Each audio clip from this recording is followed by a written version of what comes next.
કરબલાના શહીદોની યાદમાં આજે ભુજ ખાતે તાજિયાના જુલુસનું આયોજન કરવામાં આવ્યું હતું। જોઈએ એક અહેવાલ। કરબલાના મેદાનમાં 72 સાથીદારો સાથે શહીદી વહોરી લેનાર ઇમામ હુસૈનની યાદમાં મુસ્લિમ બિરાદરોએ યા હુસૈનના નારા સાથે શણગારેલા ઘોડા તાજિયા સાથે ભવ્ય જુલુસ કાઢ્યું હતું। ઇસ્લામ ધર્મના સ્થાપક હઝરત મુહમ્મદ પૈગંબર સાહેબના દૌહિત્ર હઝરત ઇમામ હુસૈન સત્ય માટે ઈરાકના કરબલા શહેરમાં સન 61માં યહૂદીઓ સામે યુદ્ધ ખેલી પોતાના 72 સ્વજનો સાથે શહીદી વહોરી હતી।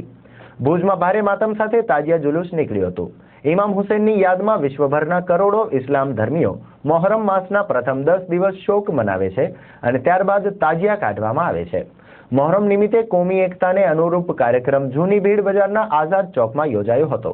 કાર્યક્રમનું અધ્યક્ષ સ્થાન નગર અધ્યક્ષા શ્રીમતી હેમલતાબેન ગોરે શોભાવ્યું હતું। સીધીવાડા રથ ભીડ ચોકમાં આવી પહોંચતા તેનું સ્વાગત કરવામાં આવ્યું હતું। ઠેર ઠેરથી ઘોડા તાજિયા પણ ભીડ ચોકમાં આવી પહોંચ્યા હતા। ઢોલ નગારા ચોકારા કચ્છી ઓસાણીની ભારે રમઝટ જામી હતી।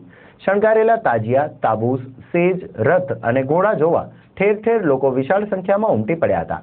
આ પ્રસંગે ન્યાઝે હુસૈનની વ્યવસ્થા તાજિયા કમિટી દ્વારા કરવામાં આવી હતી। ન્યાઝનો વિશાળ સંખ્યામાં હિન્દુ મુસ્લિમ બિરાદરોએ લાભ લીધો હતો। હર હંમેશા મુજબ જુલુસ કોમી એકતા ભાઈચારો એકતા સંપ અને સંગઠન સાથે શાંતિથી પસાર થયું હતું।